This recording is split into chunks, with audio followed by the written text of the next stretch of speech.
Здравствуйте! В эфире музыкальная программа «От всей души». Сегодня свой день рождения празднует глава нашей семьи, заботливый отец, замечательный дедушка, наш родной человек Самат Эльзайолович Ондар.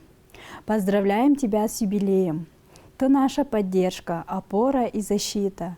Ты наша семейная радость. В твой день рождения от всей души желаем счастья, здоровья, блага и тепла, удачи, оптимизма, бодрости, радости, успеха, добра и долгих лет жизни. Будь всегда таким же отважным и смелым мужчиной, любимым и жизнерадостным человеком. Мы тебя очень-очень любим. С любовью, супруга, дети, внуки и родные.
Это была музыкальная программа «От всей души», где вы всегда можете подарить своим близким минуты счастья и радости.